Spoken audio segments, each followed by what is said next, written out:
सफल बने, समर्थ बने, पावन बने जीवन। मीठी मुरली सुन के पाए सुख सघन। आज का चिंतन, आज का चिंतन। ओम शांति। Good morning. प्यार का सागर सर्वशक्तिवान मीठा बाबा आज हम बच्चों को कह रहे हैं, सत्य पंडा आया है तुम्हें सच्ची सच्ची यात्रा सिखलाने। तुम्हारी यात्रा में है मुख्य है पवित्रता। याद करो और पवित्र बनो।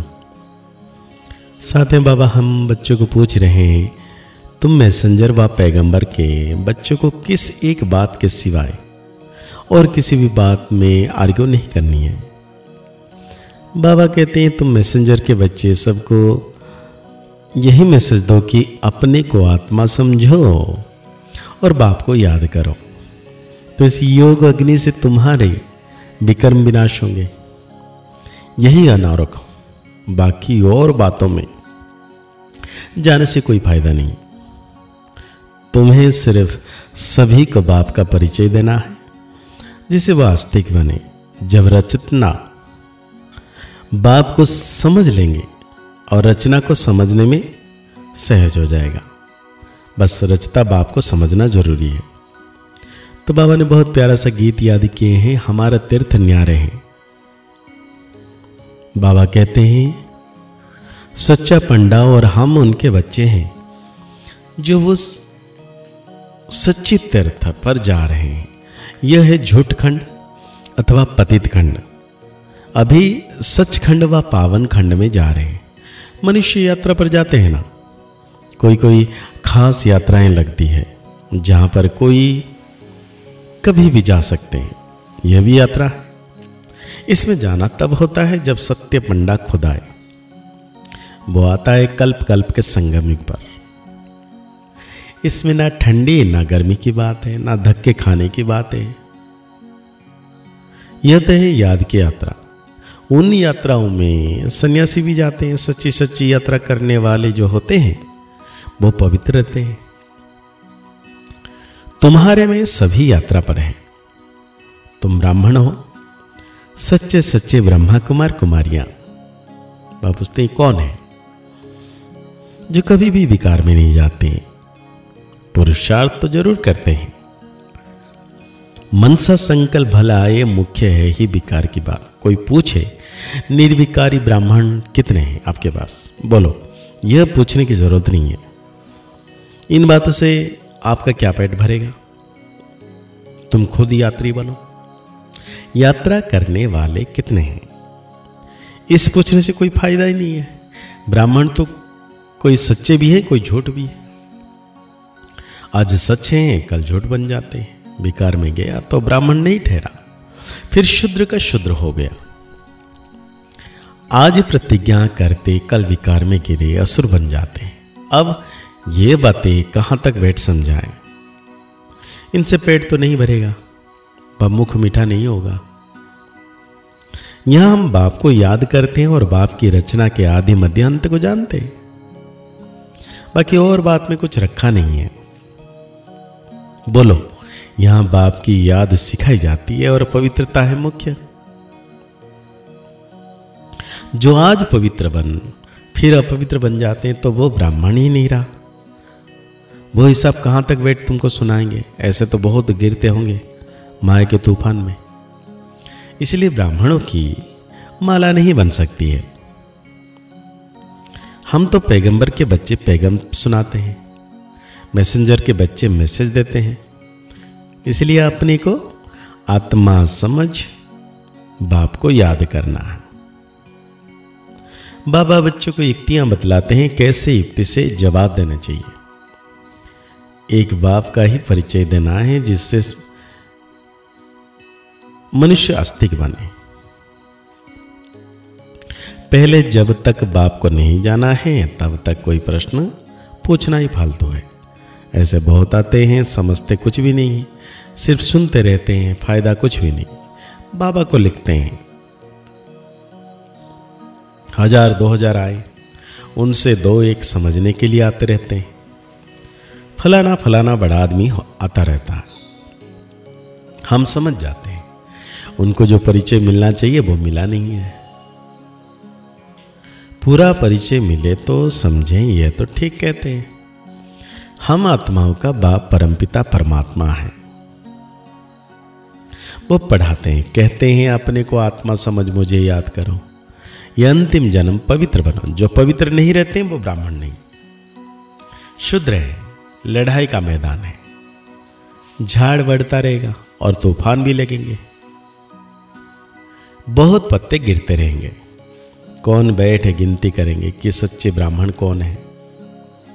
सच्चे वो जो कभी शुद्र ना बने, जरा भी दृष्टि ना जाए। अंत में कर्मातीत अवस्था होती है, बड़ी ऊंची मंजिल है। मनसा में भी ना आए, यह अवस्था अंत में होनी है। तो बाबा कहते हैं, तुम जानते हो हम आत्माएं पवित्र थी, अभी पवित्र नहीं है, अपवित्र बनी है, फिर पवित्र बनेंगी।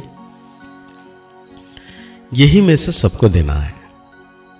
और कोई भी प्रश्न पूछे तुमको इन बातों में जाना ही नहीं है। तुम्हारा है ही रूहानी धंधा। हम आत्माओं में बाबा ने ज्ञान भरा था, बाद में प्रारब्ध पाई, ज्ञान खत्म हो गया, अब फिर बाबा ज्ञान भर रहे हैं। बाकी नशे में रहो। बोलो, बाप का मैसेज देते हैं कि बाप को याद करो तो कल्याण होगा। तुम्हारा धंधा ही यह रूहानी है। पहली पहली बात कि बाप को जानो। बाप ही ज्ञान का सागर है। वो कोई पुस्तक थोड़ी सुनाते हैं। वो लोग जो डॉक्टर ऑफ फिलोसफी आदि बनते हैं वो किताब पढ़ते हैं। भगवान तो नॉलेज बोले,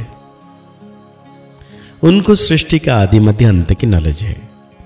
वो कुछ पढ़ा है क्या? वो तो सब वेद शास्त्र आदि को जानते हैं। बाप कहते हैं मेरा पाठ है तुमको नॉलेज समझाने का। ज्ञान और भक्ति का कंट्रास्ट और कोई बता ना सके। यह है ज्ञान की पढ़ाई। भक्ति का जो बातें हैं, क्योंकि भक्ति को ज्ञान नहीं कहा जाता है। सर्व का सदगति दाता एक बाप है। वर्ल्ड की हिस्ट्री, ज्योग्राफी जो भी है सब रिपीट होगी। पुरानी दुनिया के बाद फिर नई दुनिया जरूर आनी है। तुम बच्चे जानते हो बाबा हमको पढ़ा रहे हैं। बाप कहते हैं पढ़ाई में क्या है मुख्य बात कि अपने को आत्मा समझो, मुझे याद करो। जोर इस पर है सारा। बाबा जानते हैं बहुत अच्छे अच्छे नामी ग्रामी बच्चे इसकी याद की यात्रा में बहुत कमजोर हैं। तो वह कहते अंदर में बहुत हर्षित रहो। बच्चे जितना हो सके मुझे याद करो और हर्षित रहो। भगवान पढ़ाते हैं, कितनी खुशी होनी चाहिए। बाप कहते हैं तुम पवित्र आत्मा थे, फिर शरीर धारण कर पाठ बजाते बजाते पतित बने हो। अब फिर पवित्र बनना है, फिर वही देवी पाठ बजाना है। तुम देवी धर्म के हो ना, तुमने ही 84 का चक्र लगाया है। सब सूर्यवंशी भी 84 जन्म थोड़ी लेते हैं, पीछे आते रहते हैं। नहीं तो क्या होगा, फट से सभी आ जाए। सवेरे उठकर बुद्धि से कोई काम ले तो समझ सकते हैं। बच्चों को ही विचार सागर मंथन करना है। तो आज बाबा धारणा के लिए कह रहे हैं सच्चा सच्चा पवित्र ब्राह्मण बनना है। कभी शूद्र पतित बनने का मनसा में भी ख्याल नहीं आया है। जरा भी दृष्टि नहीं जाए, ऐसी अवस्था बनानी है। बाप जो पढ़ा रहे हैं वो समझनी बुद्धि में रखनी है। जो विकर्म करने की आसुरी आदत पड़ी हुई है उन्हें मिटाना है। पुरुषार्थ करते करते संपूर्ण पवित्रता की ऊंची मंजिल को प्राप्त करना है। तो आज बाबा हम बच्चों को वरदान दे रहे हैं, कारण का निवारण कर चिंता और भय से मुक्त रहने वाले मास्टर सर्वशक्तिवान भव। बाबा कहते हैं वर्तमान समय अल्पकाल के सुख के साथ चिंता और भय, यह दो चीजें तो हो। यहां चिंता है वहां चैन नहीं हो सकता है। जहां भय है वहां शांति नहीं हो सकती है। तो सुख के साथ यह दुख अशांति के कारण भी है। लेकिन आप सर्वशक्तियों के खजानों से संपन्न मास्टर, सर्वशक्तिमान बच्चे, दुखों के कारण का निवारण करने वाले, हर समस्या का समाधान करने वाले, समाधान स्वरूप हो। इसीलिए चिंता और भय से मुक्त हो। कोई भी समस्या आपके सामने खेल करने आती है, ना कि डराने। तो आज बाबा हम बच्चों को स्लोगन दे रहे हैं, अपनी वृत्ति को श्रेष्ठ बनाओ तो आपकी प्रवृत्ति भी श्रेष्ठ हो जाएगी। अब व्यक्ति इशारे बाबा कह रहे, समय प्रमाण अब सर्व ब्राह्मण आत्माओं को समीप लाते हुए ज्वाला स्वरूप का वायुमंडल बनाने की सेवा करो। उसके लिए चाहे भट्टियां करो या आपस में संगठित होकर उद्यान करो, लेकिन ज्वाला स्वरूप का अनुभव करो और कराओ। इस सेवा में लग जाओ तो छोटी छोटी बातें सहज परिवर्तन हो जाएगी। तो आज की मुरली के अनुसार हम सो मान लेंगे, मैं मास्टर सर्वशक्तिवान आत्मा हूं। आज की मुरली को और गहरी रीति से चिंतन करते हुए निरंतर मीठे बाबा की याद में रहना है कि सर्वशक्तिवान बाबा सदा मेरे साथ हैं। मुस्कुराते रहिए, आगे बढ़ते रहिए, पुरुषार्थ करते रहिए, खुश रहें, स्वस्थ रहें, मस्त रहें। ओम शांति, ओम शांति, ओम शांति।